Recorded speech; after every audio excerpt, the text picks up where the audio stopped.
Today we're talking about Talladega Nights. I want to go fast. Hey, get him a suit. Directed by Adam McKay, who co-wrote the film with the illustrious Will Ferrell. My dad's gay. I knew it. He's contractually obligated to mention Powerade in every grade. Powerade is an imaginary and in no way real sponsor of the Be Kind, Let's Rewind podcast. Don't you put that evil on me, Ricky Bobby. Don't you put that on us. How did he get down to his underwear that quick? Yeah. Help me, Jesus. Help me, Jewish God. And this is one of my lines from this last watch through. Hey man, remember that time we got kicked out of biology for playing with Matchbox cars?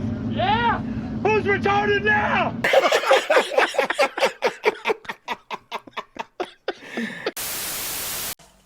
Four, three, two, one.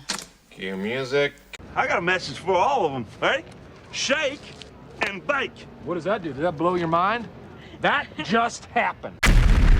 What's up, everybody? Welcome back to Be Kind, Let's Rewind, the nostalgia podcast no one asked for. Today we're talking about Talladega Nights. Woo! Woo! Woo! Ow! Love that money. Man, this is peak Will Ferrell for a lot of us.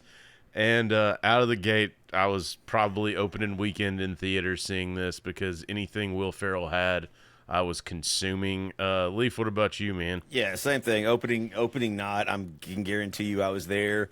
And probably got one or two more times after that. Like, this movie was just a titan, man. I mean, it was so we're good. talking 25 years right now, too. It sucks. I got to stop saying that, man. Shadwick, what about you? Were you a big Ferrell fan back then? I was a big Ferrell fan from SNL. This one kind of slipped under the radar somehow. I didn't catch up on this one until like people were already quoting it. Yeah. I was like, "What is that from?" And, oh my God, you hadn't seen it? You'd love it. And You would. Actually, they were right. Shadwick's like, for once. Yeah. For once, everyone else was right. I just, to be honest, the first time I saw this, I think I knew it. I think I didn't like it as much as I wanted to like it because of Will Ferrell using a Southern accent, kind of threw me off. But also, I knew that we were about to be inundated with everyone quoting this movie and a bunch of people that we don't like quoting this movie. And that led my liver over to. Get out of the street, you fucking bum! Turns out I've always been like a comedy elitist snob. I just happen to like dick and fart jokes at the same time, you know? You made a lot of enemies. You guys ever like tell a joke like in a group setting or whatever, and people laugh, but they're not laughing at the right part of the joke, and it pisses you off? Yes. Shake and bake.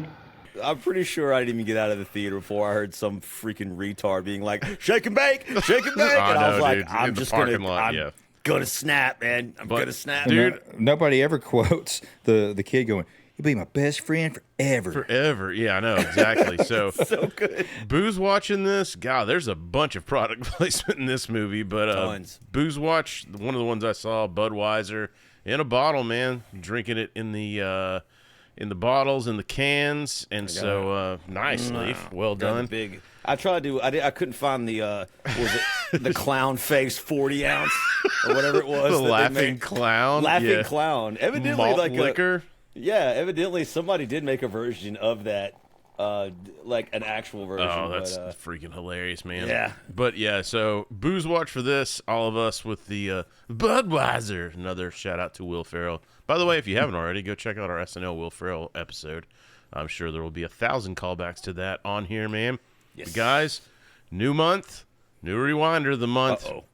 Got to shout out our homegirl, Jenno, one of the ones that sent us probably the nicest email we've ever gotten in our lives. Yes. But the clincher was, the title of the email was, "So Nasty." It just went directly in your spam folder. Like, I know. I was like, well, how did this one squeak through? And I was like, for the last time, you weren't recording me while I was pounding off internet site. I know for a fact. Yeah, I have a special folder for single MILFs in my area. You should be in there. Yeah. But man, you see that and you just like drag it over your folder, like, oh, I'll look at that by myself later. But man, she sent it was a sweet email, just enjoying the podcast. Said we reminded her of her brother. It was nice to see. We don't get a lot of those. Imagine that, dude. I wonder why. But yeah, man, she's awesome. Thank you so much. Swag is en route. Shout out. And but yeah, Every time someone mentions a brother now, since we watched Clerks 2, I just automatically think about Rosario Dawson saying, Fuck, I had to take the fucking order off of a guy I blew after junior prom once. Yeah, I've waited on your brother too. But so yeah, man. Yeah, shout out again. Thank you so much. She said something about watching our Something About Mary episode, so we'll probably just throw in a Something About Mary clip every week for that. I work with retards. Thanks again, Jenna. We really appreciate the listening and support. She's on our Patreon too. So rock and roll, man. If you too would like to be a Rewinder of the Month, be sure to hit us up on socials. You can find us on Patreon. And hey, man, if you just want to fill out Patreon, get a week free. Just sign up. And there's still content on there for free. So check that out, man. So let's get into this one quick, dude, because as I dug through this and watched this, as much as we talked about people in the parking lot saying shake and bake, we were running with other quotes, and boy, howdy, did we run with other quotes on this fucking movie. Yeah. This one is not quite 40-year-old virgin usage in real life, but it's pretty fucking close. Really close, man. So, how many times have we said, and I was in the front row, hammer drunk? Every weekend? We're the front row, you mean in front of our TVs? Yeah. But dude, Leaf, why don't you kick us off with some boring-ass facts? Absolutely. Ladies and gentlemen, for those of you who are uninitiated, Talladega Nights, The Ballad of Ricky Bobby is a 2006 American sports comedy film directed by Adam McKay, who co-wrote the film with the illustrious Will Ferrell. Those that don't know, if you guys have ever seen, I mean, we've referenced The Landlord on here quite a bit. That is Adam McKay that's in that skit. Hey, did you get that letter from the doctor yet? I did. What did it say? My dad's gay. I knew it. Those blood tests don't lie. Turns out his dad's gay. The budget was $72.5 million, but pulled in a box office banger of $163.4 million. The biggest opening, I think, for Will Ferrell until like the Lego Movie or something like that. Dude, I think I found. That's crazy. Lego. Yeah, he was. I read the pitch for this. Allegedly was Will Ferrell in NASCAR. That's literally like all they pitched to the studio. Like, didn't really walk up with the script or anything. We're just like, okay, Will Ferrell, but he's driving a NASCAR, and they're like, money here, go take it. Cut it, print it, ship it. I'm buying that one. It. Yeah, man. So I found some weird information on this. Weird. One of Christopher Nolan's favorite comedies did not have that on my bingo card. Yeah, dude, he said anytime it's on, he's not turning it. He's going to sit and watch it. I was like, of all the people I would think would be like into these comedies and shit, not that guy. But I just imagine like Nolan being like Will Ferrell's character who's just like scrumptious. As he watches it, he's not even laughing. Yeah, he's like, oh, I really appreciate the blocking in this shot. Yeah, there's so much negative space. Leaf stepping on my joke led me over to shit stuck in my head this week. There is no word to describe its perfection, so I'm forced to make one up. And I'm going to do so right now. Scrumtrilescent. There it is. Thanks for stepping on my joke. Dude, listen, just cut me out, bro. Just cut me out. No, it's happened. Cut it in, dude. We're live. Live TV. Live TV. It was also in this movie, by the way. I know, man. You start looking at like all the comedians in here, like it's kind of a murderer's row of people that were like bit parts and freaking comedies that we love, or stand-up comedians. And I feel like all of them get lines and funny moments in this film too. Like, they all forget how big this was. Like, as far as like the cast goes, this is a big fucking cast for a comedy. It is. It is. I suggest we go and just go ahead and list the major characters Go ahead, here. man, yeah. And if y'all have any like substitutions or whatever, then you let me know. Obviously, we got to start off with Ricky Bobby, played by Will Ferrell, the gifted but immature NASCAR driver. Cal Naughton Jr., played by John C. Reilly, and their chemistry is never more. We'll get to that. It's never more on fire than it is, I think, in this film. It is just they are magic together, man. They're absolutely magic. Jean Girard, played by Sacha Baron Cohen. Obviously a French Formula One driver who invades the NASCAR space. One thing on him that everything I was reading, it kind of shocked me early on because I was on board with Ollie G kind of early on, and then, obviously like Borat and all that shit. But everybody, it's almost like the Norm factor. With Norm, it's always like Norm is your comedian's favorite comedian. Yeah. It's kind of like that with Sacha Baron Cohen. Like a lot of our favorite comedians love him. Will Ferrell included. Like Will Ferrell, like John C. Reilly were all like saying like this dude is like one of the funniest guys on the planet and like one of the best comedians we've ever worked with. And I mean, he's an excellent character actor for sure. Yeah, for sure. In this, I immediately started laughing. I just forgot how ridiculous his French accent was. The moment I'm laughing immediately. I can't even understand what he's saying half the time. It's so thick and bad, dude. Jesus. You're out over there, Shadow? Yeah, that was almost a goddamn catastrophe. A catastrophe? I was trying to move these lights, and I almost knocked over my beer. Yeah, that's not a good thing. Careful, you almost spilled your beer. Oh, that is one little dirty bastard. So, all right, man. A couple morons. Give me damn beer. So, all right, man. Move down from Sasha. Up next, we've got Carly Bobby, played by Leslie Bibb, Ricky's overly ambitious wife. Yeah. Which we know her from The League, right, Chadwick? Really? Yeah, she was Pete's ex-wife in The League, like the very beginning. Oh, I think I was going to get leave to verify this. I think she's the reporter in Iron Man that he sleeps with. I almost believe you're 100% right. But yeah, we'll find that. That's nuts. We'll check that one, dude. Lucy Bobby, played by Jane Lynch, by the way, which I didn't recognize her immediately. She faked me out, and I was like, "Is that? Hold on, what? What?" Put that on your plate. Yeah, and she's Ricky Bobby's mom, which is funny because I think like she's like 7 years older than Will Ferrell in real life or something. Look at that. What does that look like? I know, that's what I always think of her for role models. Reese Bobby, played by Gary Cole, which in my notes I have, it took me a long time to realize that this is the same guy from Office Space. Hello, Peter. What's happening? Really? Yes. He was also in a show that I cannot find anywhere on streaming. It was called American Gothic. Basically, I think he was the devil.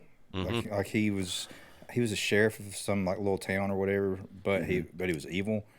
And I remember like really liking that when it was on, but I can't find it anywhere. Probably the standout character for me on this rewatch. I could see that, dude. By the way, Chadwick, Leslie Bibb was an Iron Man, so she was. I found it too. She was the reporter Iron Man. Good call, good eye, dude. Dude, that's a great eye, is what that is, man. It is. He's a savant. When it's worth looking at, you use your good eyes. Come here. Dennis Sr. is played by Pat Hingle, who was correct. Chadwick, Commissioner Gordon, Batman, 1989, and dude, in a big home run for me, man. Lucius Washington, Michael Clarke Duncan, man, dude. Yeah. R.I.P. But Jesus, was almost his outtakes of this were funnier than anything. That shit. Last chance, romance for love. And Will just couldn't keep it together. I couldn't keep it together either. Jesus, it's hard to make Will Ferrell laugh. Too. I know. I've heard. And Michael Clarke Duncan is Jude. Love him and basically anything he's ever been in. So yes, dude, bring home one of our favorites, Leaf. Oh my God, dude, love this character.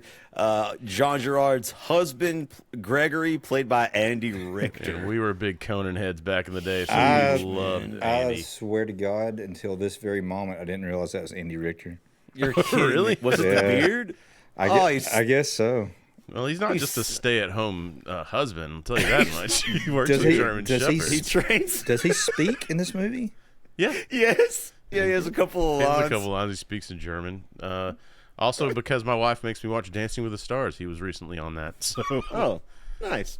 Who cares? And we can't forget, of course, a monster cameo from Molly Shannon as the drunk, the drunk wife. I'm just gonna say right now, I love them cars. She may be my standout. Like for this. It's She only hard has, to beat her, like, as a drunk, too. Like, when everything she did in this, dude, love It's Molly Shannon. over the top, man. Yeah, she's just amazing. Absolutely. So we'll call out some others as they go if we missed, man. But this, dude, out of the gate, remember, I'm watching it in the theaters. You know, we used to have quotes that would pop up to start movies sometimes, you know. Classic. Like Even the 80s? Yeah, inspirational stuff would pop up. And, man, I'll be damned if Eleanor Roosevelt, you know, not out, just hot out of the gate on this one. Yeah. I don't remember that one, but evidently she was quoted as saying, "America is all about speed, hot, nasty, badass speed." Eleanor Roosevelt. Which just goes back to Adam McKay and Will Ferrell being just fucking geniuses. Because with this movie, like we talked about, you hit all of these ordinary jokes that, like, Joe Blow is going to love and go quote and whatever down the street to their friends all the time. And then you still have these deep jokes that, like, the deep cuts. We're going to find the third or fourth time through, and we're going to latch on to those. And those are funnier. Just the little throwaways, the tag-ons, those are just so much funnier to me. I mean, same here. Agreed. But, I mean, that's just genius writing because you're not just writing for us that are the 0.01%, us and our fan base are the ones that like those type of quotes. That's why our favorite comedies bombed in the movie theaters. Exactly. It's reality, right? Like, so it's just smart writing. They got everything in this, man. So opens up Leaf, I believe the old Mama Bobby is in labor and Reese is trying to take her to the hospital, but he's not really that much interested in what's going on getting to the hospital. He's just trying to go fast, man. In his like, what is his Chevelle? Yeah. Chevrolet Chevelle he's driving. I was trying to figure that out too last night. Is that a Malibu? Is that a Chevelle? Is that a Nova? I only looked it up because I knew that we had a lot of car heads probably going to watch this episode, and I don't want to get blasted by TikTok. We'll probably still get blasted because they probably use a couple different cars, but I do believe it was a Chevelle. I believe so. That's what the internet says. Don't at me. Yeah. That's what AI said. Y'all use AI and put Tom Cruise's head on fucking baby. And so Reese, Ricky Bobby's father, slams on the brakes, and he like pops out in the car.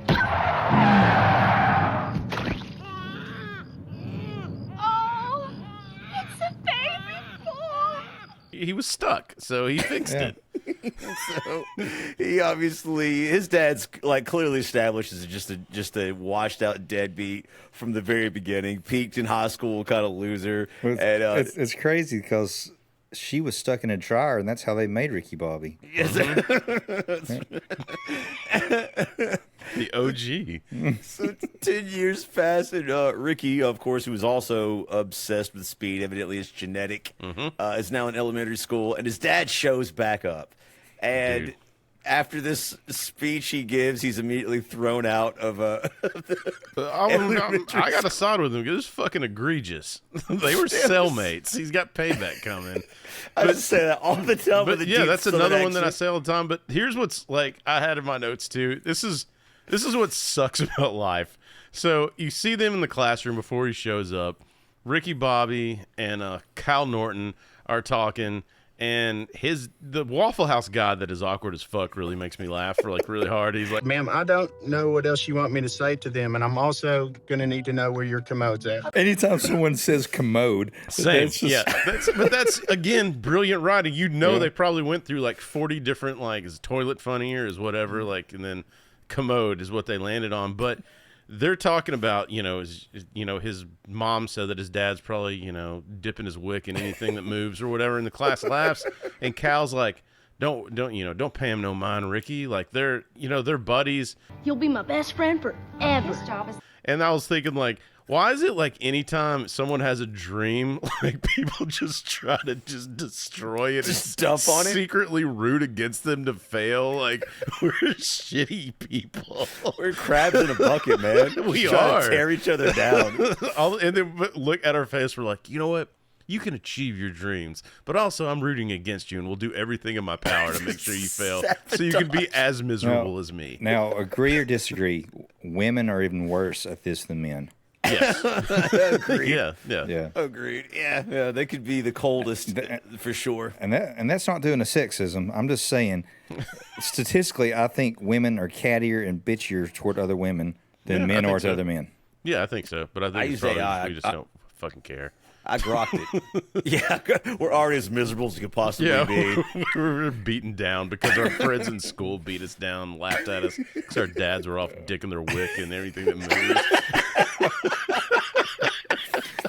But this is what we were talking about earlier too. Like Cal's being supportive, and then the kid playing Ricky was just terrible. He's like, "You'll be my best friend forever." Yeah. And then that kid grew up to be the big dude in Deadpool. And Deadpool, he's like, "No more speaking lines for you." Kid grew up to be in Point Break. Check out our episode last week. I'm pretty sure that kid actually grew up to be in prison. I think he got arrested for domestic abuse. Well, whatever. He sure learned to drive faster. This is also where you get the, if you're not first, you're last from his dad as he drives off and peels out in the parking lot, like all badass style. I like that he's like telling the kids, don't listen to your teachers. They want you to go slow.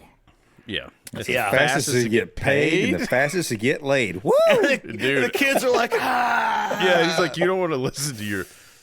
I forgot what he says, like a disrespectful term towards the teacher or whatever. Yeah. But dude, know-it-all teachers. Yeah, and she's like, okay, like she's trying to stop him from doing all this, and he's like, nah, like I'm gonna spill the beans. And you know what? I was like, yeah, dude, fuck that teacher. Yeah, I agree with him, man.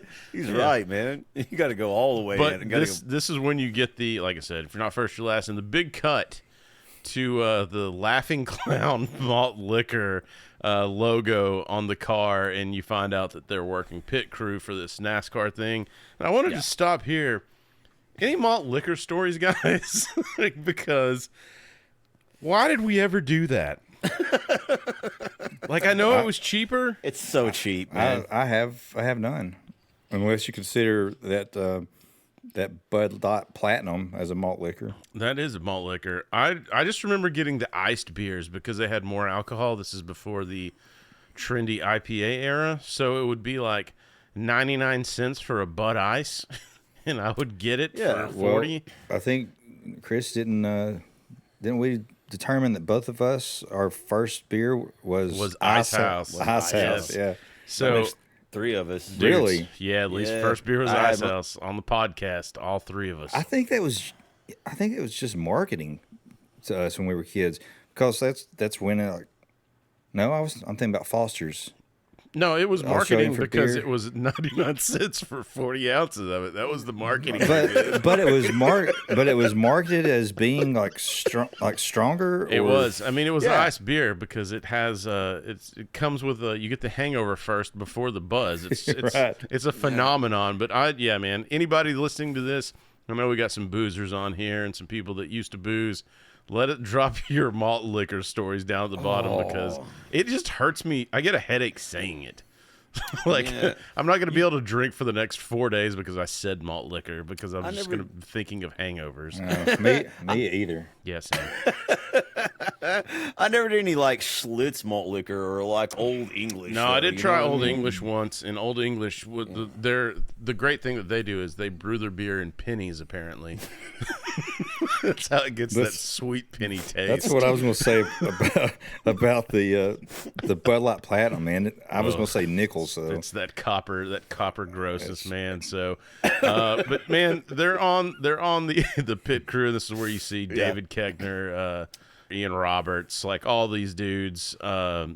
Malt liquors taste like a girl with a bad pH balance. I'll go ahead and reread that line. Never go ask a mouth.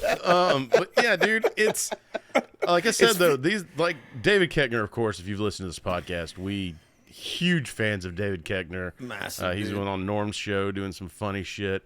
But yeah, the driver pulls over turns out the laughing clown malt liquor driver isn't exactly focused. They're kind of the laughing stock of NASCAR. And he's got to use the bathroom. And so the driver gets out when they're on this, anybody that's ever watched NASCAR, which my Aunt Penny was like massively into NASCAR, which is kind of funny. Really? She got into it way later, man. She loved it. But like she get into it after watching this movie? Probably. But I just think that it's one of those that like, dude, if I was there live, like some of the the parties and shit there, those look pretty dope. I think I could throw down with some of those people for a while. But Shadow, do you remember that story at that trucking company we were working at? There was a driver that was like missing for like a couple of days, and someone turned on the TV and saw one of the company trucks on the infield. And it was that driver had just moved, like put the truck in the center of the infield because like you could park there, and hang out. They had tickets, and yeah. Needless to say, I think they got fired. He's having a chicken sandwich.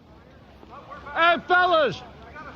These are really good. You should try one. The driver is off. I don't remember what this actor's name is, but he's going to try a chicken sandwich, which David Koechner, I love the line he throws in. He's like, that place actually makes a nice sauce.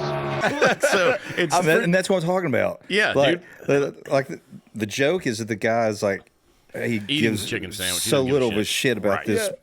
Yeah, he's over there just taking his time eating a chicken sandwich, but then you throw on, they actually make a pretty good sauce. He's like empathizing with him. The driver's Adam McKay. Oh, is it? Okay, well there you go. Nice. Yeah, okay. It's just hard to tell because like he's got so all that gear on. Pink-faced and gear. Yeah, dude, it's actually him. But so they ask, they're gonna the sponsors are gonna leave. They don't get back on the track, and so they ask if anyone wants to go fast, which we remember hearing that earlier, and then. I want to go fast. Hey, get him a suit. Dude, Ricky Bobby gets in there, and this is one of my lines from this last watch through, and it's when Kyle's like, hey, man, remember that time we got kicked out of biology for playing with Matchbox cars? Yeah. Who's retarded now? Yeah, I've said that one a lot. Yeah, and so we're off. This is a great start to the movie though. Just he gets in and they're letting him know, hey man, it's $200,000 car. Make sure that you take it easy. And he's just like, he's gonna do some driving, and so he ends up finishing third, I think. Right? He's like, with all due respect, I'm gonna do some driving. Yep, and he does, man. They got cool shots in this too. They do, and you immediately start to root for him because like he had a shit life, man. Things weren't great for him, and this is his opportunity, and you root for him. And I mean, this is as good as time as any to talk about like the action because they worked directly with NASCAR, like on this film. Despite the fact several NASCAR drivers in this as well. There were, yeah, and they were evidently squeamish though because of how they came out in Days of Thunder, which I haven't seen in a really long time. Yeah. I don't remember NASCAR coming out looking so bad, but they were like, all right, like they were sort of reluctant at first to accept. Oh, was it because like concussion protocol stuff? Maybe. Probably, I'm sure. I don't remember. We actually just got a request to do that, so shout out for the person that made that request. But yeah, that will be on the list. But yeah, man. I did read that they worked with him. I think Dale Earnhardt Jr.'s in this, like early on. There's some other. I don't know if Tony Stewart's in this. I don't know. There's one or two more. Yeah, like we are not great with the NASCAR people, but man, he starts doing some driving. He finishes third, and then they just have this montage of after this, and this is great because this is the hey driver, drive these. Please be 18. But I love this really quick like character arc because in that first interview he's real awkward. He doesn't know what to say. He doesn't know what to do with his hands. Yeah. And that's another one that got fucking to death by people that I didn't like. And then, but then it goes from that to him like, woo! Yeah, Like, Right? Yeah, yelling in people's faces. Yeah. Just being because as he wins, like his confidence, like during this montage, like his confidence gains, and you just start to. He impresses the Pat Denning Sr. Yeah, man. well, here's the deal. Well, I'm the best there is, plain and simple. I mean, I wake up in the morning, I piss excellence. Yeah, that's true though. You get that. That's a quick character arc, very fast early on, but you can see like that old 89 Commissioner Gordon loves Pat him. Hingle. He fucking wishes that his son had a little more cowboy in him. So you already see this dynamic that like his say like And at the urging of Ricky Bobby, who's been like a son to me, only better. So you already see like His son is standing right there. the stage is set for his son to fucking hate Ricky Bobby Yeah. out of Yes. the gate, and so like you assume that Dennett Racing owner is gonna die soon, but you have all this like this back and forth. Like they set the stage real fucking quick with this, which I appreciate. But yeah, the Carly Bobby, the hey driver, drive these, please be 18, and I love the fucking red eye touch in these wedding photos. Like they made sure that they put that red eye effect that we used to get on the Polaroids and cameras back in the day. God, how many Facebook photos have you guys seen of people's weddings, like with the red eyes? They're just It's the old ones, man. It used to happen all the time. Like the little flash, man. That's a good catch, Chris. I didn't even see that. Yeah, Yeah, it's both their eyes are red. It's funny, man. So now we get to see, hey, he's made it. Got the Wonder Bread car.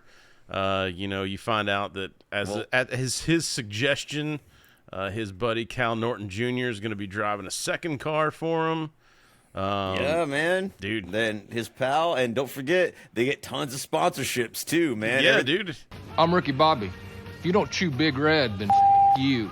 Dude, and that's why, like, I right now use the Jackhawk 9000. Available at Walmart. Available at Walmart. Fun candy, prune candy. The one that I love that's in the fucking outtakes is the. We like to have a lot of laughs on the racetrack, but today we want to talk about something serious. Packs of stray dogs that control most of the major cities. Dude. Didn't prune candy. he, wasn't one of the outtakes like a tampon brand too? Mm-hmm. Yes. Your mysterious lady parts.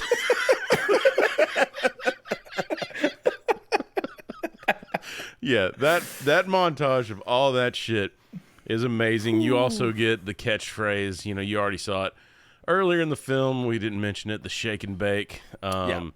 Another one of those lines, done to death. Again, I don't mean to, of course, not trying to offend anyone. We use those lines too, but I just remember like out of the gate, like in the parking lot, just like echoing, like you'd be laughing at something else or there's this other thing, and it'd be like, "All right, man, shake and bake," and I'd be like, "God damn it!" Mm-hmm. You ain't first or last. Mm-hmm. Listen, people just wanted to be included, and we were going to make sure that their dreams were destroyed. Just like That's like I talked about earlier. Like we're like, fuck it, yeah, we're part of the problem. Dude. We are the problem. Shake and bake. By the way, the original pork seasoning. If you guys remember, do y'all remember the shake and bake breadening and the seasoning? It's dude? shake and bake, and I helped. I remember that for the fucking commercial, man. Yeah, dude, that was it. Yes, I don't know that I ever had shake and bake. I mean, if I did, I wasn't told. I don't think my mom did the song and dance with that. I was one of 3 kids, man. It was cornbread, pinto beans, and shake and bake every night. And maize. Yeah. Yes. And maize. Yes. And firewater. Yeah. Behind the shed. Mm-hmm. Then off for some gambling.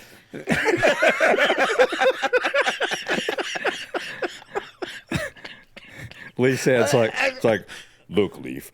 Everything the sun touches is your kingdom. That is James Earl I was going to say, why is he James Earl Jones? You know what? I wish I hadn't even shared with you guys, man.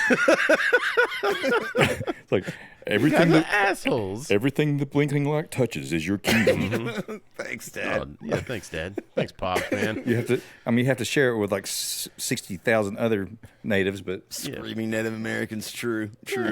Same. But dude, this you also get your first shot here of Molly Shannon being fucking hammered, Mrs. Jim Beam. Celebrating. He's celebrating. And this is one of those lines too. The with all due respect, I have used this one a lot.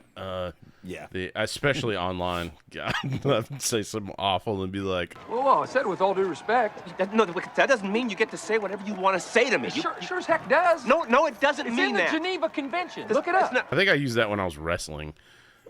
Someone was like, you can't say that. And I was like, I sure as hell can. It was in the Geneva Convention. It's like fucking 6 people in the audience are like, what? Is that when it smelled like buttholes and broken dreams? It did. Hey, that was a champion original. Copywritten. Larry Dennett, of course, is taking over from the taking over the Dennett Racing Group, and that guy is played by Greg Gurman, which I messed it up before. He's obviously isn't a fan of Ricky Bobby or his disrespect towards him or his alcoholic wife Molly Shannon.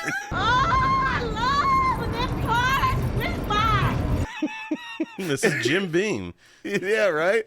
But that's not the only person that's sort of like, now showing a little bit of a sort of a discontent with Ricky Bobby. But almost before that, though, we almost forgot. We get a glimpse into Ricky Bobby's home life. Yes, where they're all saying grace and giving the Lord thanks. This may be one of the funniest, 3 to 5 minutes of any movie ever. And there's so many fucking things. This is also a booze watch. This is where you see some Budweiser on the table when it goes there. Fuck, you got Taco Bell, KFC, Domino's. Hey, his wife has been slaving for hours on that. Yeah. And boy, does she fucking look hot. Let's just straight up. She does. And that's when you So around the table, we've got obviously Ricky Bobby, his best friend Cal, his wife Carly Bobby, her dad, so his father-in-law Chip, man. Hey, he looks like a man that needs his war medals thrown off a bridge. another fucking genius line. Sounds like you guys had an eventful day. And, of course, his two little wretches, his little 2 sons. Walker and Texas Ranger, or TR, as we call him. He's going to say grace. He starts talking about the infant baby Jesus, and there's a whole funny gag here. God. But the thing that got me this time is that he's contractually obligated to mention Powerade in every grace. When he prays. Powerade is an imaginary and in no way real sponsor of the Be Kind, Let's Rewind podcast, and also the best cure for a hangover when combined with 12 to 14 hours sleep. I don't know why that fucking cracked me up so bad this time. I remember it before, but I just forgot about that line. Like, Powerade put that in his contract. He signed a contract that he has to mention them when he prays. That shit is so funny. And Cal says something about Carly's knockers or rack or whatever. Like she's got the best rack I've ever seen. She's like, oh. Yeah, I know. It's that's the sweetest thing I've ever heard. Everything's ass backwards. There's that thing too where he's thanking for all the $26 whatever million, and this is one thing that I can't. Ow. Yep, I always do that shit. If somebody says like "woo," I'll be like, "Woo, woo, woo, ow, love that money." Like I can't stop it. It's just like automatic at this point.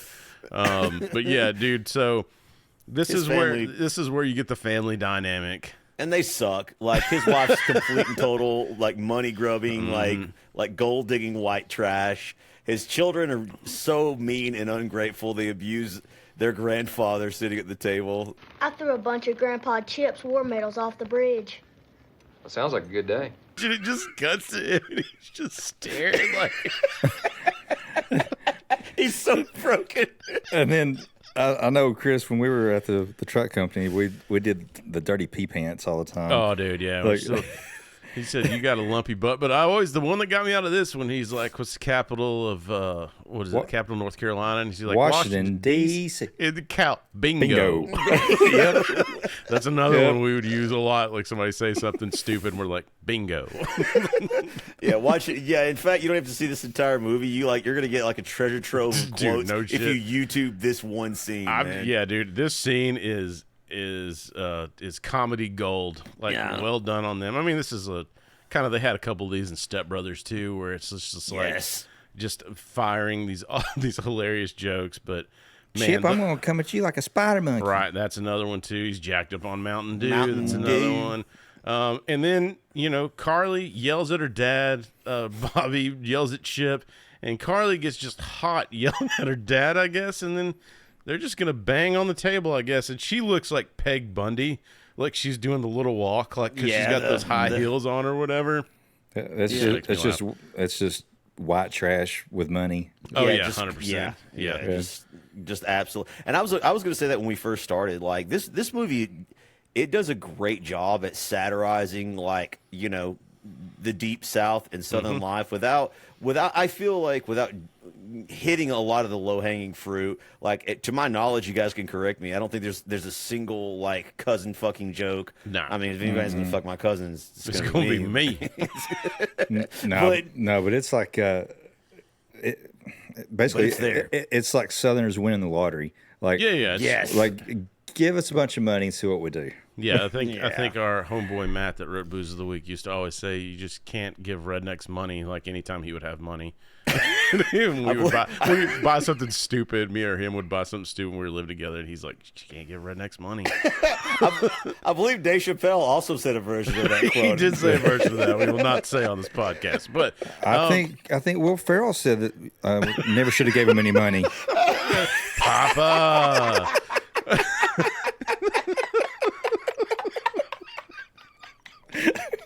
Oh Jesus!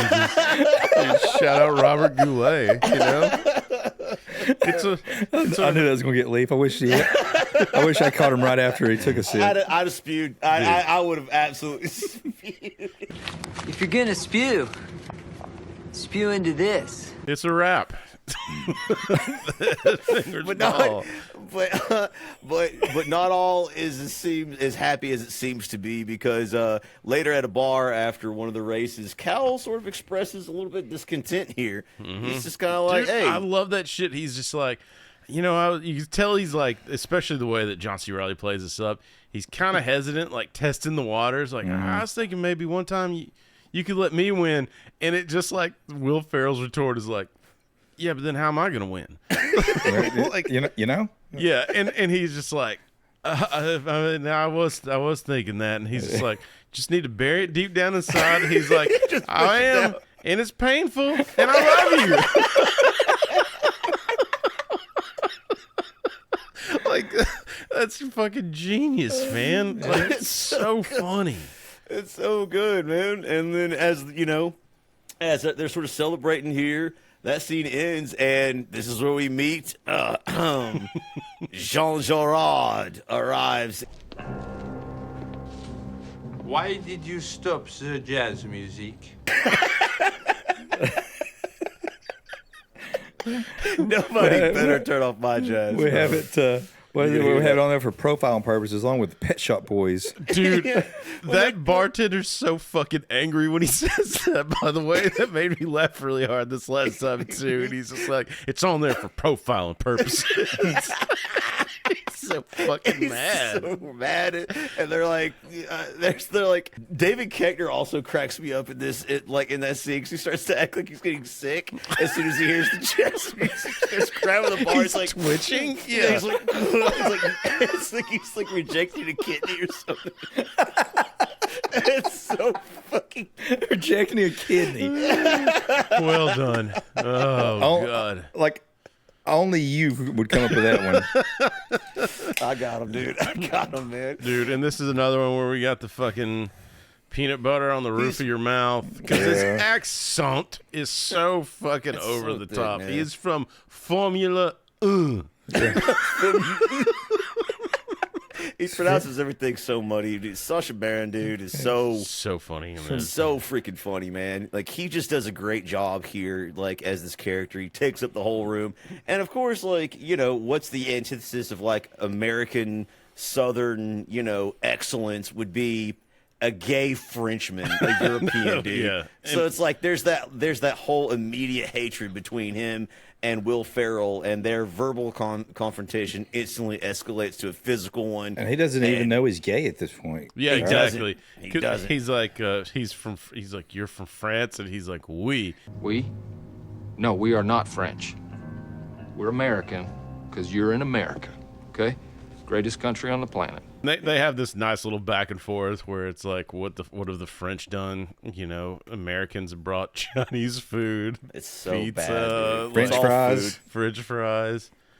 Italy. The way he says Italy is like, yeah, it's so funny, man. And his lips just We came up with the missionary position. You're welcome. That's another great one too. But so Ricky swings at him. He, pins him down on the pool table. Pins him down, and he's gonna threatens to break his arm. Another fucking hilarious standoff to how hard-headed Ricky Bobby is. He just wants him to simply say he loves crepes, and he'll let him go. But then Cal chimes in. He had a whole mess of them. I love that verbiage that he had a whole mess of them earlier. Yeah. It's like really thin pancakes. Mm-hmm. Yeah, he says, well, he'll compromise if the best thing is like Ricky basically admits he does like them, but because he won't outright say it. Yeah. Everyone will know what it means. Go ahead and break it, Frenchie. He's not going to break it, and then he breaks it, which is cool. He broke it. Yeah, he did it. It's a cool little scene. Dude, which somebody, I don't know if this is true or not, but after he breaks it, Cal pulls out the taser, and he says, you just broke my friend's arm, Holmes. You're about to meet Dr. Watts, and somebody tried to correlate that to Holmes and Watson for their movie later on, but I don't buy that. I think he was just fucking speaking out of his ass. I hope not, because that movie was not good. But and this is when Dennett comes in. He fires his gun, and he's like, "Get away from my driver!" Mm-hmm. And of course, Cal and Bobby think they're talking about them, but nope. He represents Gerard now. Yeah, and this is good too, because this is when you get to meet fucking Andy Richter. He walks in, and this is another line that I've used so many times where I was like, feeling lightheaded, the room's spinning from the gayness.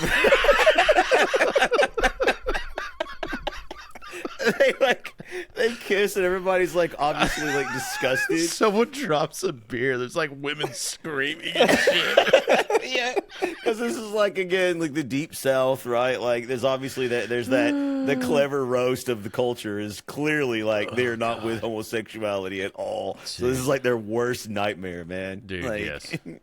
And Will Ferrell passes out, assumably from the pain, but he states the gayness is the reason for him losing consciousness. And they're all a lie. It's no, I like the pussy. Yeah, exactly, man.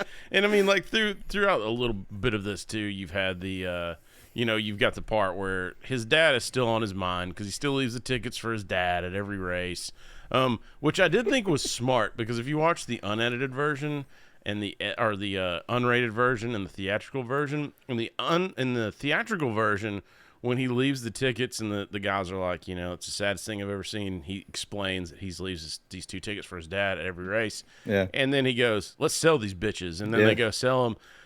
If they had kept that in, that takes away the Reese Bobby joke later on in the movie. So it was a smart cutout. I was that's intelligent, because Reese does the same thing.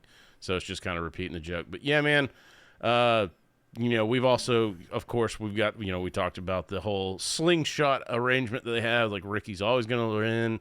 Cal's always going to be second. And this is just, everybody's accepted this. We're good with it until, Jean Girard has shaken everything up with Gregory. And, dude, and now we're like, okay, so what's going to happen?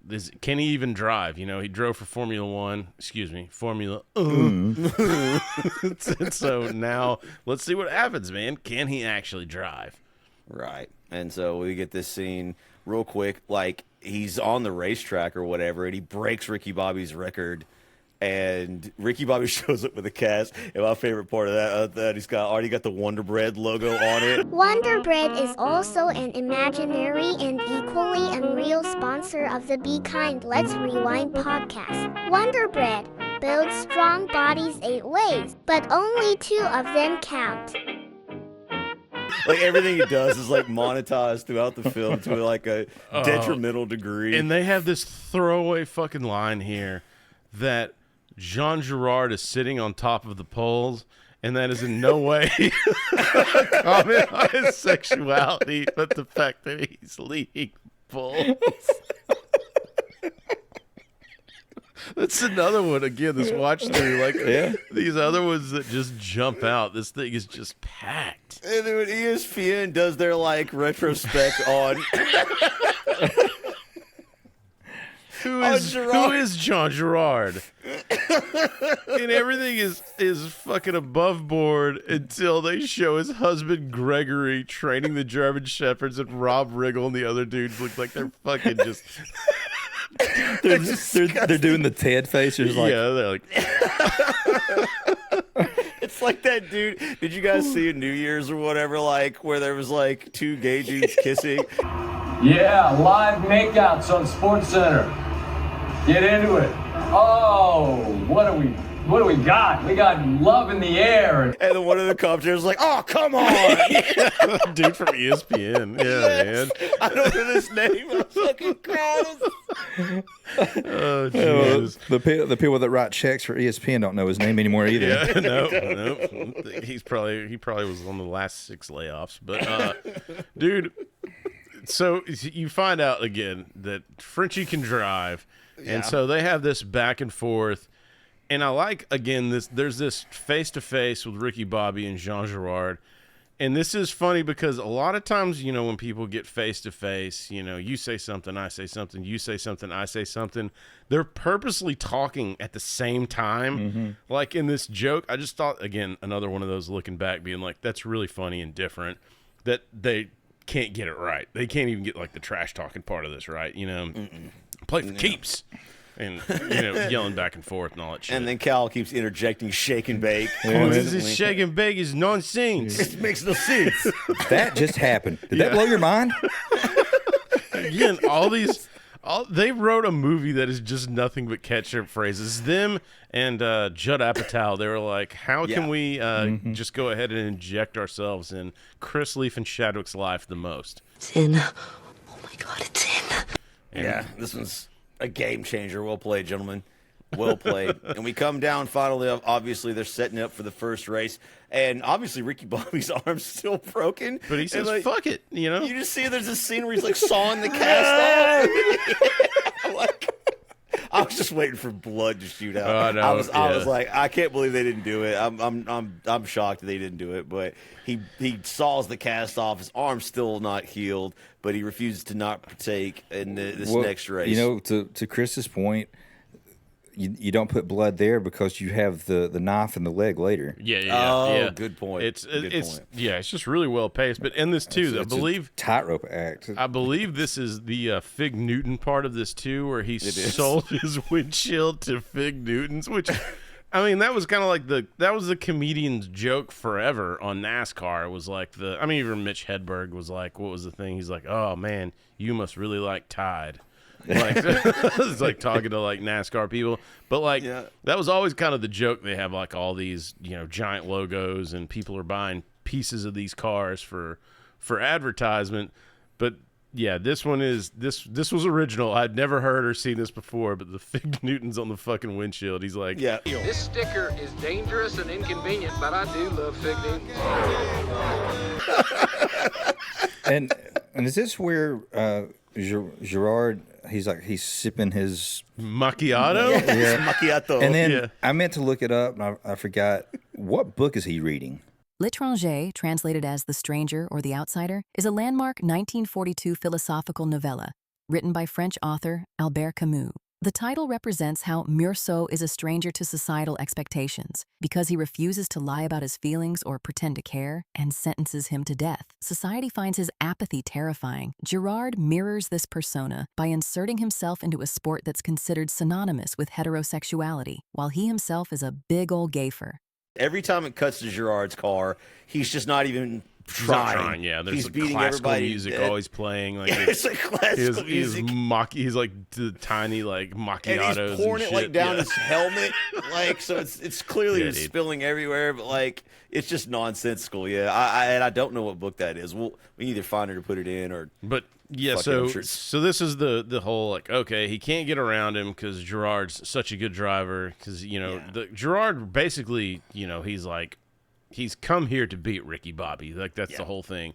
And so Ricky can't get around him. He asks Kyle, "Hey man, get up here, like let's slingshot." Kyle's engine blows. Hey. Yeah, so he can't do that part of it. And dude, he keeps trying to go around him, and he hits the car crash, and this is where you get another iconic freaking scene. Yep, I'm flying through the air. This is not good. I'm flying. Yeah, I'm flying. It's not good. And when he lands and does they have a bunch of these spectacular crashes, which I found out, by the way they did these is, I mean, we've seen them in Dark Knight and whatever, those spring-loaded jacks that flip these things. Yeah. Like, they just go back now and post and remove it, like, with a computer, like the jack itself. Like, I just never even thought about that. Like, I was like, oh, well, that's kind of cool. I never knew that. So they go back in and take the jack off. They take a jack off. Yeah, Hollywood jacking off in movies. Who would have thunk? Who would have thunk it, man? So, I thought they only did that at the after parties. You may have heard recently that I allegedly put the pill into people's chocolate. Ricky emerges, and this is where he loses his fucking mind. So he's okay, and then he thinks that he's on fire. And these are these quick cut jokes that make me laugh so fucking hard every time. He's in full fucking racer gear. How did he get down to his underwear that quick? Yeah. Then he cuts back, and he's in his tidy whities running around. Help me, Jesus! Help me, Jewish God! Help me, Allah! Ah! Help me, Tom Cruise! Which his helmet's still on, though. Yeah. And how many movies have we seen him run around in like tidy whities? Or I know he was streaking naked, in Old School, but he did it on SNL a whole bunch too. Remember? Yeah, it's he has like an odd shaped body, right? Which is just funny, right? And he just embraces it. Yeah. Like, remember when he was the giant baby on SNL? Like, he came out grown man. I remember he's got a beard. I remember when the Mighty Kong has risen. Yeah, there's that one too, where he's naked. But like the Thinker or the Stinker. But he's running around. There's actually probably a shot here at Days of Thunder, by the way, with the Tom Cruise shout out on this, and then the Scientology shout out. I watched this with my son the other night, and he said that he thought it was more of a Scientology thing. There is a Scientology in it, but he says Tom Cruise first. Well, because he's naming like, "Help me, baby Jesus, help me, Jewish God, help me, Tom Cruise." Oh, I know. So I think he was. I know he was making fun of Scientology, but I think too, like NASCAR, Tom Cruise, Days of Thunder. I think that we get that little correlation there. But yeah. And he asked Tom Cruise to use witchcraft to put out the fire, and here you go, Cal Norton running, which is just again this is the chemistry they have. Like, please don't let the invisible fire burn my friend. Burn my friend. He's trying to put him out, and it's like smothering out the fire. And the entire time, the announcers are narrating what's happening. Right. And they do an excellent job, by the way, too. That's a hell of a teammate, putting out the imaginary fire. It's great shit, man. So, he's pretty much done. At this part, right? Yeah, he's physically unharmed, but mentally he's completely destroyed. He's totally traumatized, and he has to go to the hospital. Mentally, he's paralyzed. Yeah, mentally he's actually handicapped now. Yeah, and there's a scene where obviously his pit crew, Lucius and Cal, come to visit him, and he's in a wheelchair playing basketball. And they're just like, oh my god, they're devastated to see their friend. Even before that. Carly shows up at the hospital, and the doctor's telling her like he's fine, he's just asleep. She's like, I want the plug pulled. Yeah.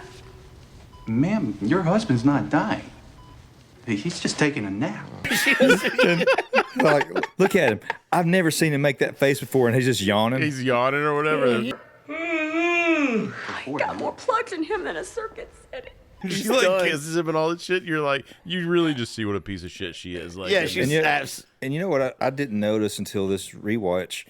The Dennett guy, the asshole owner.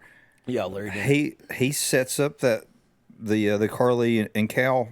Oh marriage. yeah. I noticed that a long time ago. That's a good plot point though. I mean, it really is. Like, he's really the evil guy in this. Where he's actually working behind the scenes to kind of like supplant Ricky Bobby. Because he's the one that brought John Gerard here, right? Like, he's the one that, like, all he's doing is trying to foil Ricky Bobby, the guy that's making him millions. Make sure he's of not dollars. happy. It's what you were talking about at the beginning, dude. He's trying what to I'm ruin trying it. to tell you. So don't forget, though, also in this moments where we get, and there's a lot of outtakes of this, not only do we get flashes of Ricky Bobby's wife trying to get rid of him, like Cal comes in and makes a dark confession. That summer, when you went away to community college, I got an offer to do Playgirl magazine, and I did it. That's still my Twitter handle. Is it Mike Honcho? Mike Honcho, yeah. He pulled his butt apart. His name was Mike Honcho. Yeah. He's just hoping that you understand. I think it's funny, too. He said that he did it for Playgirl, and he's like, you probably didn't see it because I went under the name Mike Honcho. Yeah. Like, so he would have seen it otherwise? And it's a funny scene. This is the Michael outtake Clarke I was talking Duncan. about of Michael Clarke Duncan Yes. singing. So when they finally get there after all this, you see he's playing wheelchair basketball, and they're like, give it to me straight, Doc. How long, is he going to be in this wheelchair? Oh, I'm sorry. I thought someone had told you. He's fine. He found that wheelchair in the hallway. His paralysis is entirely psychosomatic. And you see him use his feet in the chair to kick people away. And you hear him in the background, he's like, that's a foul. And so he's still a complete fucking asshole. The doctor says they need to let him figure it out in his own time. And so when they start talking to him, you find out he's bought like a $200,000 van. They're like, well, how's physical therapy going? He's like, I gave that up. I gave that up in the first hour. Yeah. He's got to accept his new life. That sounds like a nice van. I'm not going to lie. Dude, but I was like, damn, man. yeah. That thing was like fully stacked. Dude, and so he's they're finally like, you know what? Like, fuck this. Like, because they're going to be truthful with him. They're going to like, you can walk. And this is when you have that classic line of, I hope that both of you have sons and they have their legs taken away. I mean, I pray you know that pain and that hurt. Don't you put that evil on me, Ricky Bobby. Don't you put that on us. Michael Clarke Duncan snaps, and he always has this like glassy, watery-eyed look. I don't know. I guess that's just what he looks like. But like he looks like he's so emotional, and that makes me laugh every single time. I think I've said it before. Michael Clarke Duncan. He was on 2.5 Men with Charlie Sheen, and all the like guys are sitting around and they're talking about nicknames they have for their dicks, and they get to him, and he's like, Richard Roundtree.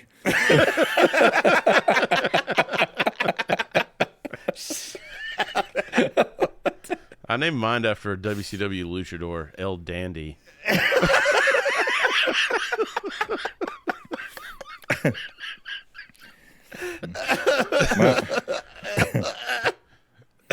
So anyway, I was trying to think of a midget wrestler. I don't got one, man. Damn it! It would've been funny.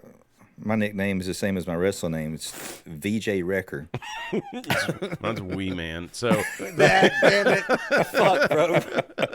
So, but yeah, this is where he's like, I'm paralyzed. Like, you guys, you're terrible. You're full of shit, and he's gonna stab himself in the leg to prove that he can't feel his legs. No, don't do that. Don't you do that, Ricky? And he just looks like a child that's just angry and pouting.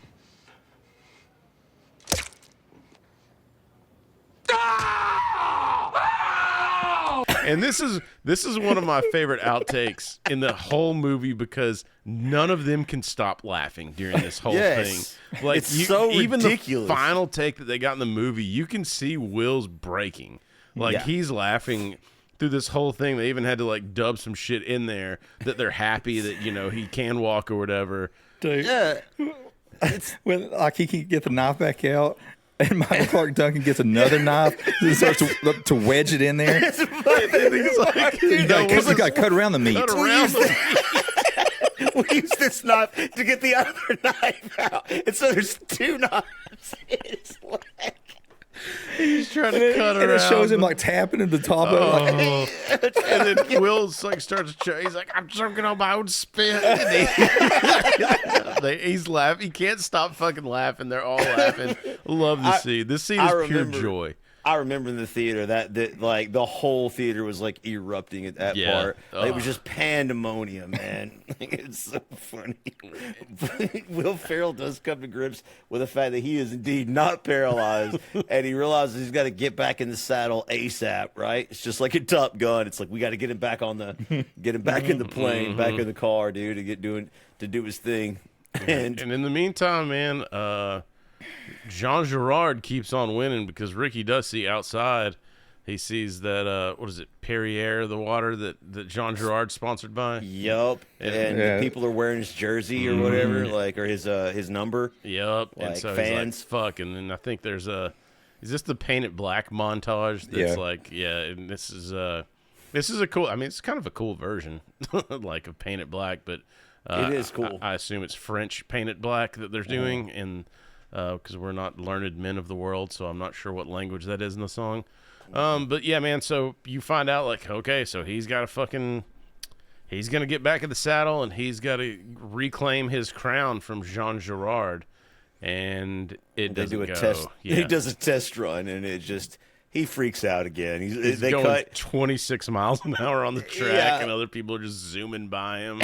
And when he gets out of the car, the screen cuts to, like, some other people around. I can't remember who. And then it cuts back. He's in his underwear again. Yeah. Oh, not again. And this is where Shadow was talking about. This is when Dennett plants the seed to Carly that, Cal Norton's going to be the new face of it, and old Cuckoo Bird is over there. Is going to be finished. He's done. And he goes over to Cal, and he's like, Would you get over there and settle down Carly for me, Cal? Do that for me? I need to go talk to old Cuckoo Bird. Oh, Cuckoo will be fine. Exactly, dude. And so, bro, this part always makes me die laughing just for the time lapse, because, like, Ricky Bobby comes home and Cal's already in his living room playing with his kids. And you find out, like, he's been fired. So it's literally been, like, 3 hours. It's been 3 hours. He said it's been 3 hours. And you look over the family portrait, Cal's already taped his face, like, over. You just cruelly taped your face over mine. He's like, I'm glad you're here. He's like, thanks for stopping by. This is my house. And he's like, we're getting married. We'd love for you to come to the wedding. Yeah. He says, well, don't worry, we're not going to get married right away. We're going to wait 2 or 3 weeks. Yeah. You hear him. He's just like, yeah, we're Ricky, this was a hollow marriage. This has been over for a long time. No, I did not know this has been over for a long time. And once he says, the shit they're going to break up and aren't to be together, the kids chime in with, yay, 2 Christmases. Yeah. I think the funniest comedy moment is that, you guys are both mentioning it, Cal's just too stupid to realize their friendship is over. Like, he still is trying to salvage it. He thinks that, like, this is, like, you screwed me over, I screwed you over now. It's like, and this is Cal's, in his mind, that's his turn. He's finally realizing, okay, Larry is going to hire me to be the new face. Ricky's fired. Somebody's got to take over. You do get the nice little, like, Carly's, you're doing good, baby. Like, she's the one manipulating everything Cal's saying. She's already planted the seed, waiting for the plant to grow so she can fuck the plant, but she won't be conscious, obviously. I think we'll find that out later on in the movie. Soon enough. We don't know if she was blackout drunk or if there was some Cosby-esque antics. Who knows, man? But we know she was definitely not conscious. So Ricky's hit rock bottom, man. He's forced to take the children because we know damn well she ain't keeping them. No, she ain't keeping them kids, dude. Fuck them kids. And Ricky has to move back in with his mom, and he loses his driver's license in a subsequent scene, and he just has to deliver pizzas on his bike. And there's a kind of a comforting moment where, like, his mom's like, "Come on in" or whatever, and it's like, Mom, it's kind of, even as adults, we're kind of like, Mom's going to make everything all better sometimes. I felt it too. Yeah. I felt it too. Shout out to those of us that have good relationships with no slag if you don't, but if you have a good relationship with your mom, you feel the same. It's like, she's like, don't worry, baby, you home now. Yeah, you're home now. It's like, dude, that's all you need, right? That's all you need your mom to say. It's basically that Campbell's soup commercial where the kid's been playing out in the snow, and she brings him in, gives him some hot soup. Dude, 100%. That's what it is. And nostalgia. So, like Leaf said, he's delivering pizzas. He backs up into a cop car. Now he no longer has a license. Yeah. So he's having to deliver pizza on a bike. and life couldn't get any lower. So I watched the unrated version last night, and there was a scene where he was on a bus, I think, and there's like a black guy sitting across from him, and Ricky's explaining to him like why he's having to deliver pizza and he lost his license, and the guy's like, "I don't fucking care, motherfucker."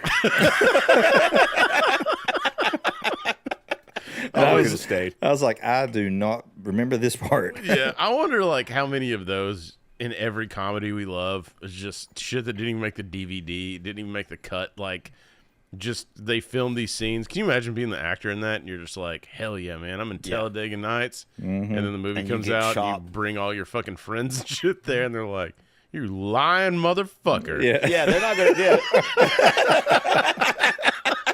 Yeah, they're not gonna tell your ass, dude. You just gotta find out when the film releases. And I feel like a lot of times on the when they release the director's cuts where they're talking about the film, I don't think they do a good enough job half the time explaining why they cut like a lot of scenes. Oh, dude, this director's cut, by the way, was fucking chaos. I've got the DVD and I was listening to it. I think it's Will Ferrell and Adam McKay, and they are pretending like it's 25 years later.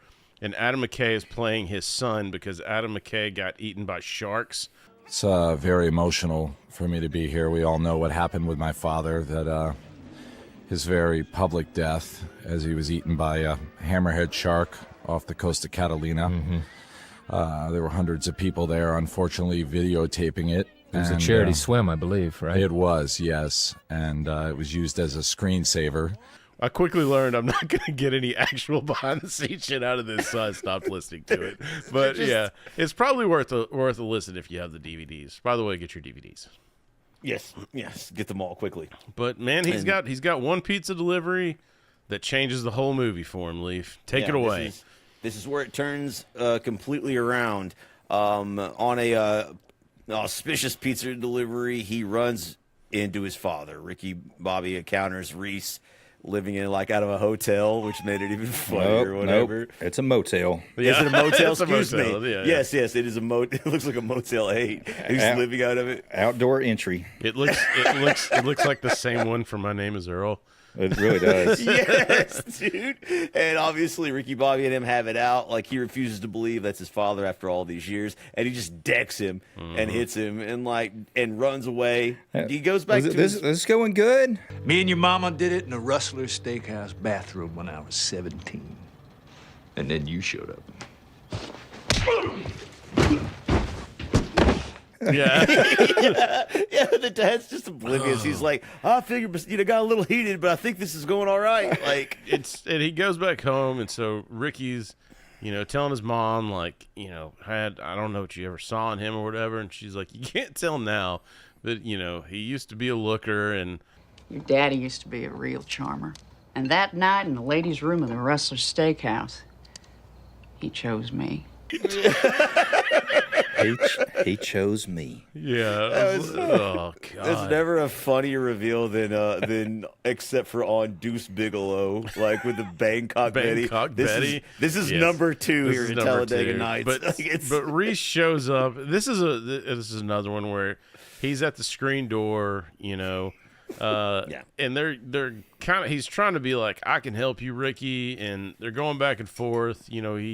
He has a little back and forth with the grandkids, but the neighbor starts yelling, and that shit when the neighbor said that he's got someone in an oxygen tent that's trying to sleep, he's going to come over there and rip a hole in the oxygen tent. You better shut up or I'll come over there and rip a hole in that tent. Yeah, shut up, Frank. Go shave your balls, you dusty old fart. I guess they are my grandkids. So this leads to this whole... How much you want for that weed, old man?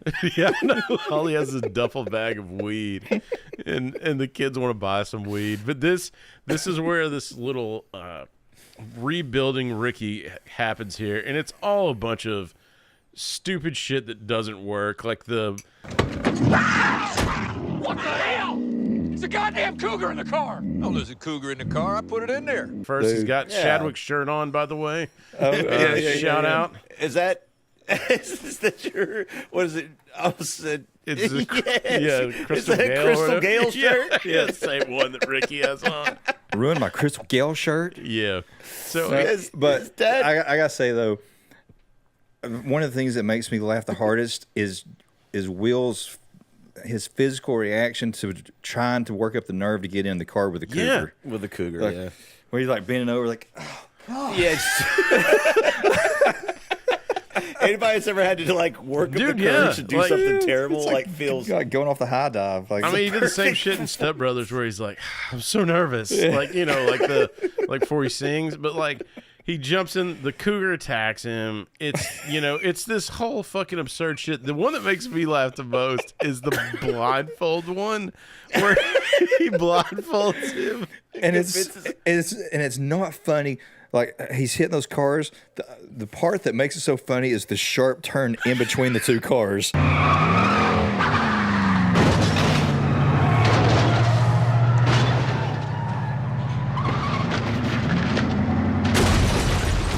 Into the fucking house. And then his dad's like, we better get out of here. Such and such is going to be pissed. And then Ricky tries to put the blind. He's like, no, forget the blindfold. We got to get the hell out of here, dude. And then when he, you know, his dad does the Colombian Bam Bam, you know. Yeah. He's like, Yes. He tells him that he's strapped cocaine to the bottom of the car and called the cops on him. So he's like, either go to prison or go fast. 116. 116! I'm going fast again! Woo! He goes and takes his driver's test with that dude. Oh, and, God, and the guy's like, he's shaking, right? He's Like- shaking like he's scared to death because like Ricky's like slid in the parking place, Yeah, and yeah. he's like, Mr. Bobby, you are magnificent.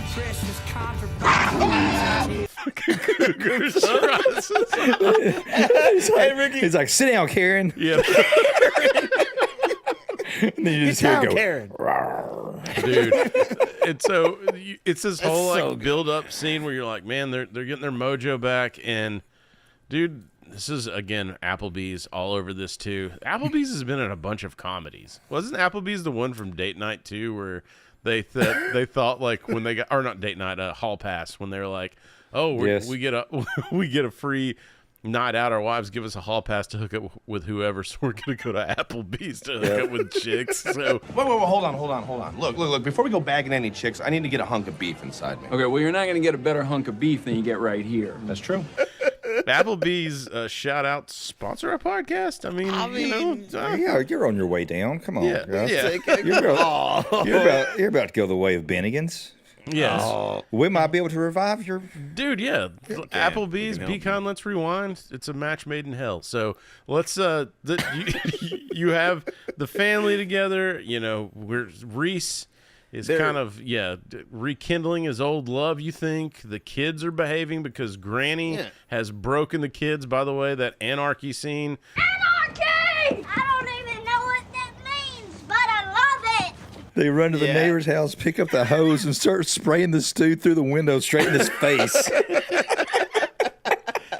Dude, Like she's, but at the scene, You're shallow, Grandma. We run things around here. dude, Jane Lynch. Yeah. I believe this. I believe Jane Lynch in this. Like this, I she's would about to too. bust my ass. Is what She I does. believe.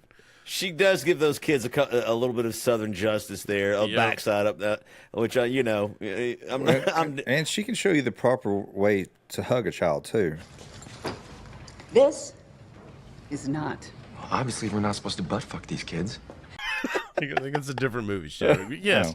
But again, back to Applebee's after all of that. You get Reese just can't he just can't do it, man. Everything's perfect, everything's working out. No, he can't be happy. He's gotta blow it up, so he blows up on the waitress, and there's another cut scene of him being kicked out of something. Okay, Reese. Grandfather, can't we resolve this conflict without anger? I'm a veteran! Dad! And a diabetic! Just to sum it up, like Ricky Bobby's gotten his mojo back, but like he hasn't got his family back, right? There's still like his dad is just bound and determined to ruin. Because I mean, his wife still left him, so he does. His wife is gone. You know, his best friend's with his wife. His dad has left, blew this whole thing up, And his dad's like, I've just got something in me that, like, when things are going good, I got to blow it up. Like, I don't have what everybody else has. He's dysfunctional, and he's passed, and like that's why I want to mention it. Like he's dysfunctional, he's passed all that down to Ricky Bobby. He's just basically ruined his life, and Ricky Bobby's starting to realize that now. He's just like, well, what about like if you're not first, you're last? He was like, what are you talking about? That doesn't even make any sense. Like, you can be second, third. Hell, you can be fifth.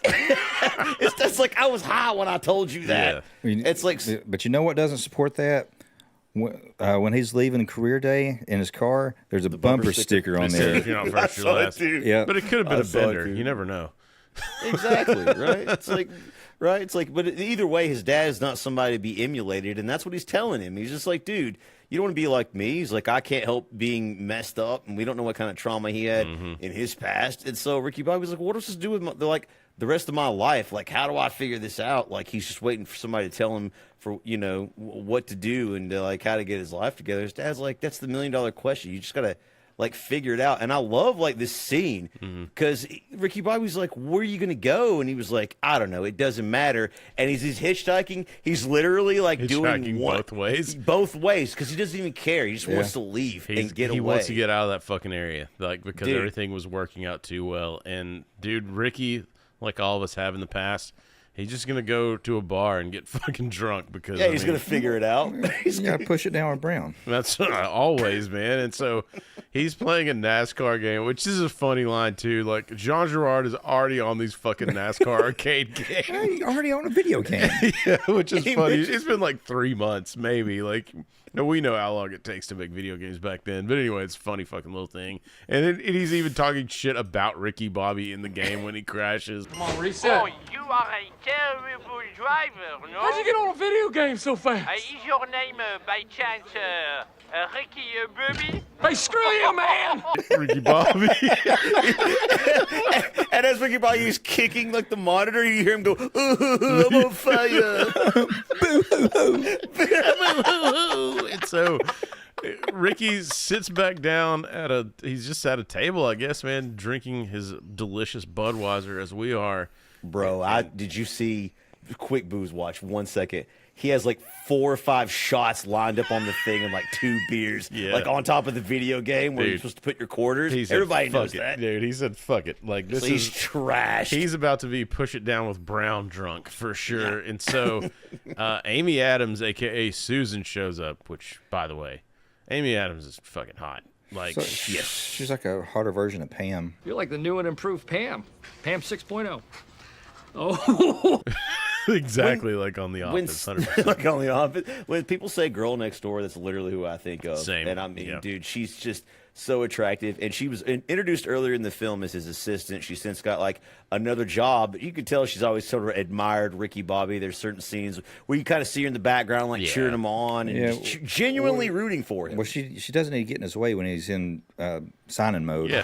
No, it's me, Susan, your assistant. Susan, you gotta watch it when I get into autograph mode. I know, I'm sorry. She sits down. She's like, hey, man, you going to be racing at Talladega? Because that's what he's working towards, right, with his dad. He's going to try to go race again at Talladega. And he said he's done with racing.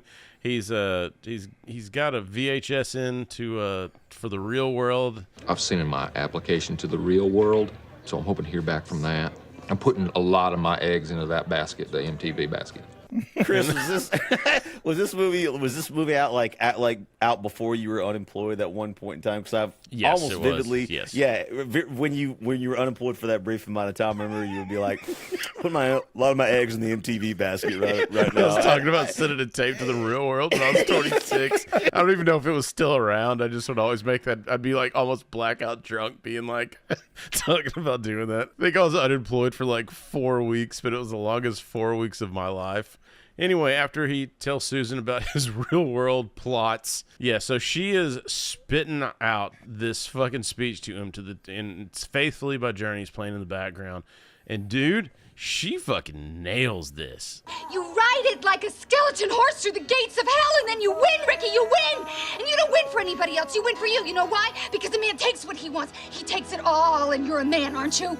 Well, she's wanting him to be more like Ivan Drago. Like, yeah, fight for me. Yeah, and she, man, I don't know. Like, I was Ricky Bobby, dude. I was as hard as a diamond in an ice storm when I was watching that scene for the first time. It's like a Whitesnake video. Yeah, the hair's kind of get together. She looked good, man. Dude. She had her makeup on. She had like a little low cut top on. Dude, she had a little shadow, whatever. Man, yeah. And she's climbing up on the table. So they start making out, and then they're gonna do animal noises for whatever reason. For some reason, when she meows, that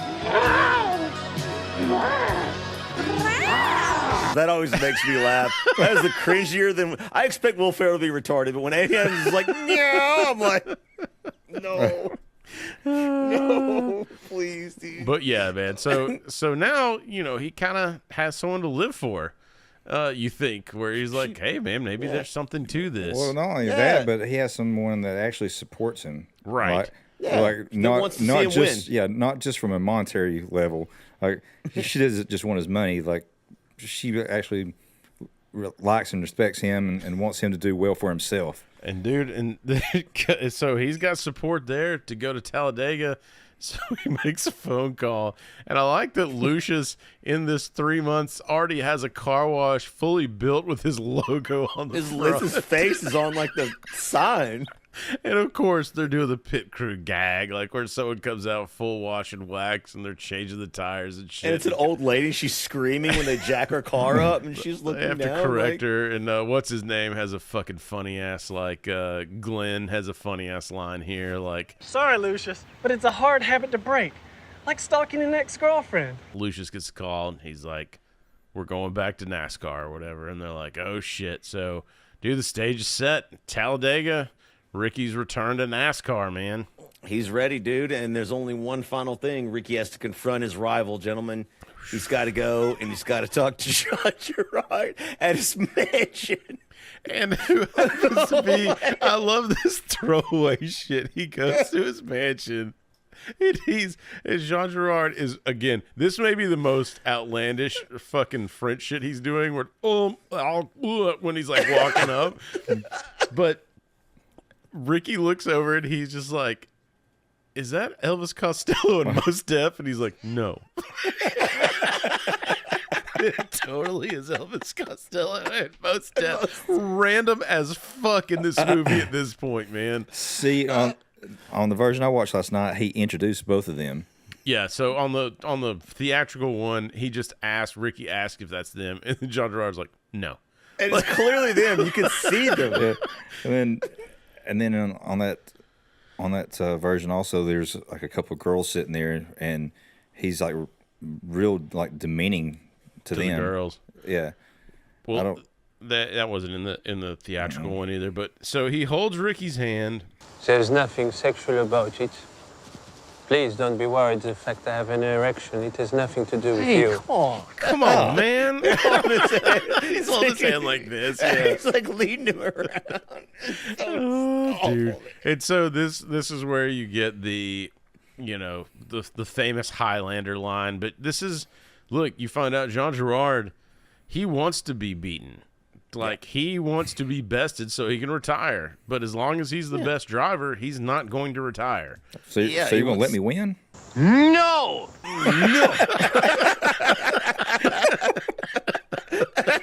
Yeah, Jean Girard is like he's got honor, dude. Like, he's a man of his word. That's why he broke his arm. You kind of fucking dig that, right? Like, you're like, like, okay, like, you're waiting for someone to actually beat you. Yeah, it's so cool, man. It's such an ancient, like, sort of code of Bushido. Like, I'll only lay down my sword once I'm defeated, kind of. Yeah, you're not like a pussy that's gonna go to different NBA teams to chase a title, LeBron James. Oh my God, dude, don't start that. Those people are crazy. Michael Jordan, I'm just saying. Yeah. I know. Obviously, no one disagrees with you here. Sheesh, brother. All right. Well played. No, you're just going to flop from one team to another. Yeah, exactly. You should have been playing soccer. Anyway, so back to this. You find out why Jean Girard came over here. Yeah. Ricky, they're going to do this. Basically, it's like, dude, if you can beat me, I'm out. And so yeah, it's all in, but he's not going to let him win, like you guys said. And so they're going to go, and it's going to be the toughest race of Ricky Bobby's life. He's back in, dude, and Lucius and his pit crew are back, and they are the day of the race has arrived. And the pit crew, unfortunately, dropped some very unfortunate knowledge on Ricky Bobby when he shows up that morning, dude. Unfortunately, Glenn, the small guy from the pit crew, is dead. He died in an oil fire that night. Glenn is dead, Ricky. I mean, he died last night in my arms as I held him. Oh, man. As they were working to repair. Dude, all he was like seeing like peeking around the corner. Dude, all he wanted was for Ricky to win, and he's like, you know how little he was. His heart was racing in my arms. I can feel his little heartbeat. It's like fading He's away. like, well, there he is, Glenn. Hey, what the hell, man? Hey, Glenn! Glenn! I see you! He's like, Glenn. He's like, oh, come on, man. And then Susan's like, that's terrible. And he's like, well hold on. I understand what they're trying to do. I appreciate it. Yeah, and he's like, Glenn's like, was he crying? Told him he was dead. God, man. He just fired to win. Yeah, exactly. And yeah, so this is where, Susan is basically like, look, we didn't have many sponsors. You have the cougar on the hood, which is funny. She paints a cougar on the front of the car. And you got me, because me is for you, which is confusing as fuck. But anyway, like it's it's funny. And then you find out like all the other pit crews like actually pitched in parts, man, so Ricky could come back, which is kind of they admired him, and it's a really cool moment. And then Glenn ruins it by giving that King Arthur line, which Ricky, this car is like your Excalibur, the mighty sword that King Arthur used to bring together the Knights of the Round Table until Lancelot betrayed him by laying with his queen.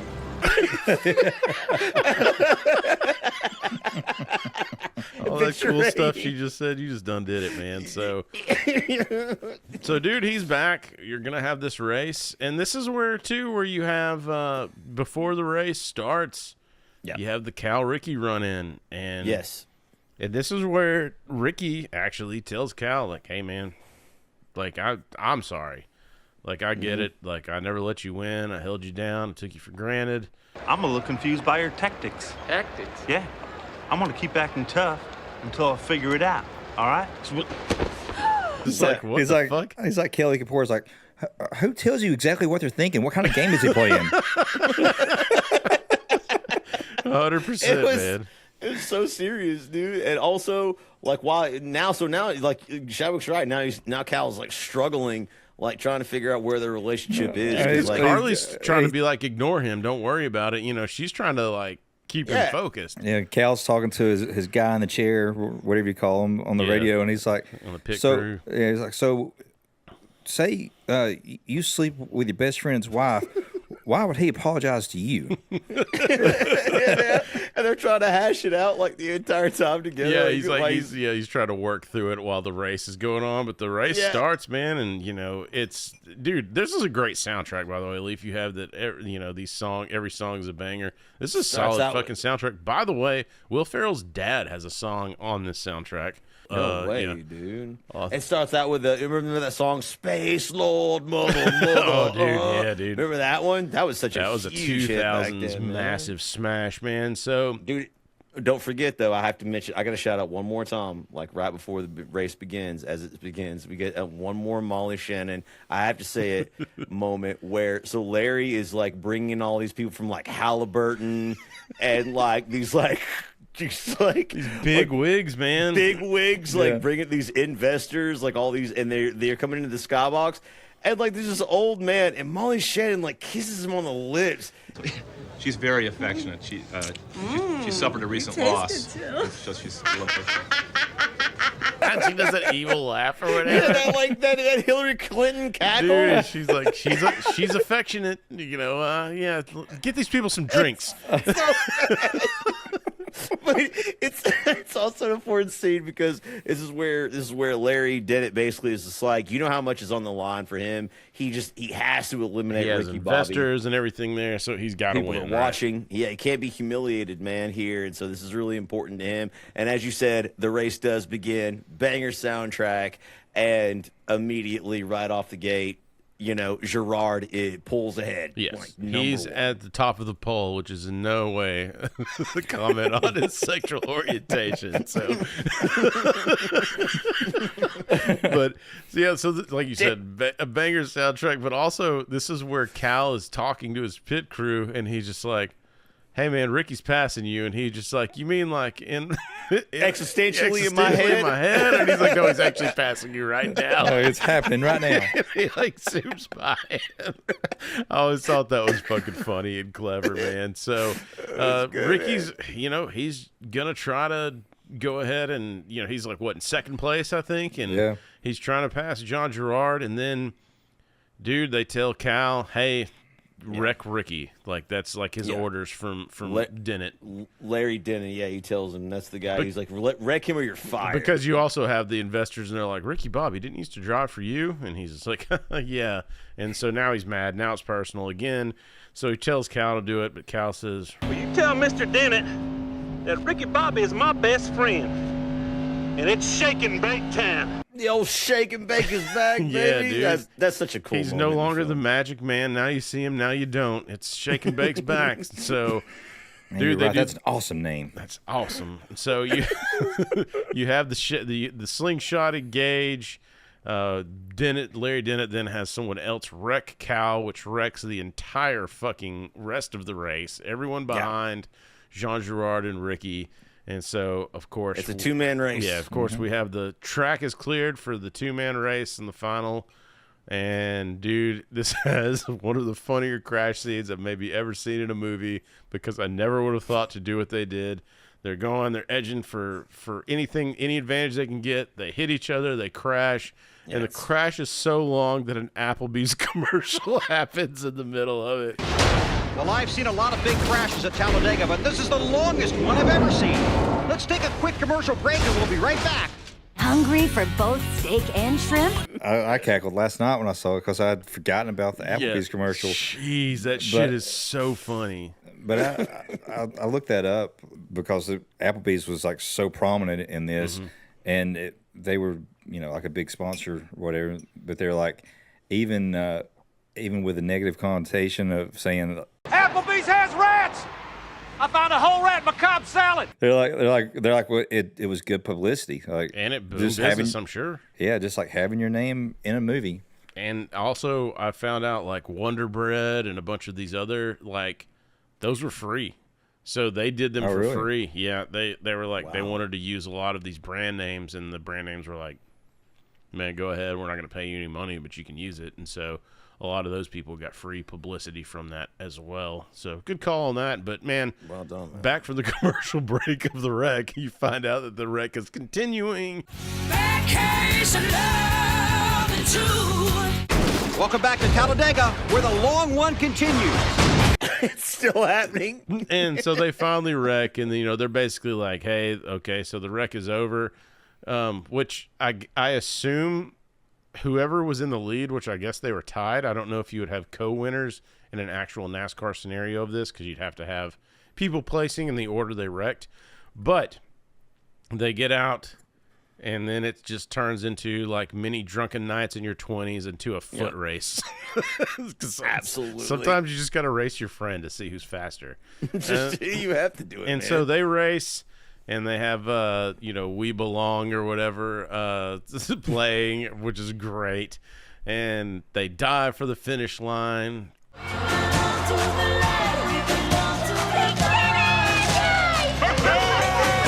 The announcers do a great job here of being like, everybody's going nuts, like, Ricky Bobby wins.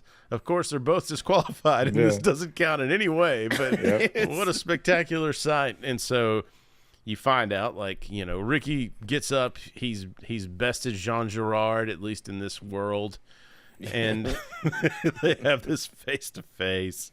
It's like we mentioned before. It's like, Jean Girard wants to retire with his husband to their German Shepherd farm, and so he could just retire, but like he has to wait till he's defeated, and so he admits defeat to Ricky Bobby, and he like holds out his hand, and Ricky Bobby's like slaps it away. He's like, "I'm never gonna shake your hand," and they embrace in like the grossest kiss.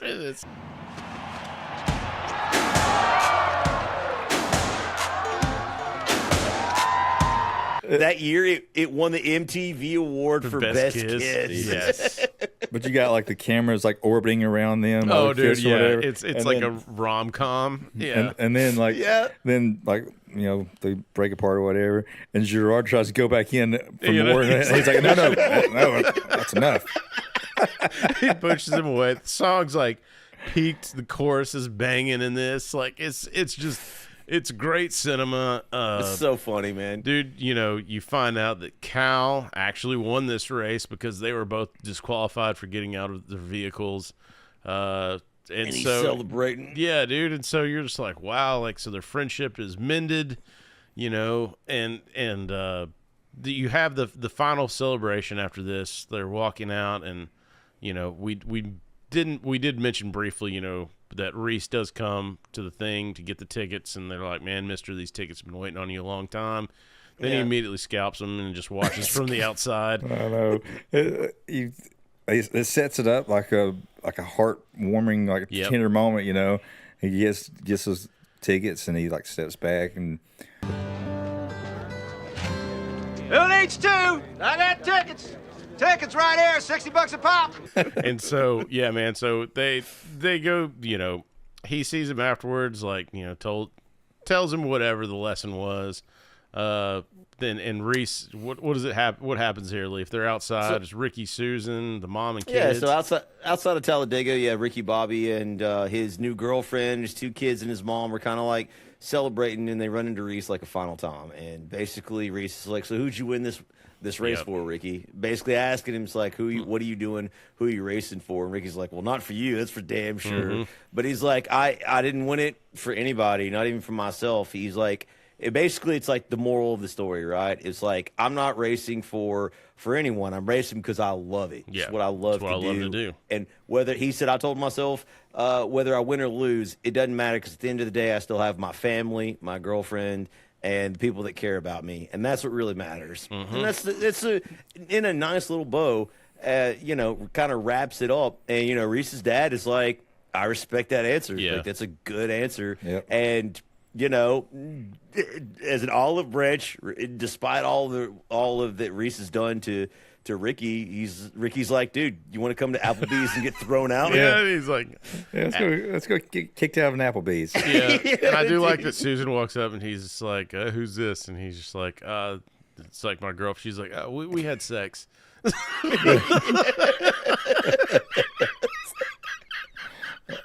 So awkward as fuck, man. We had sex, and so, dude, Reese polishes off to 40. They're going to Applebee's to get kicked out, man. The end. The end, dude. This one again. This was so much fun to go back and watch again. It really was.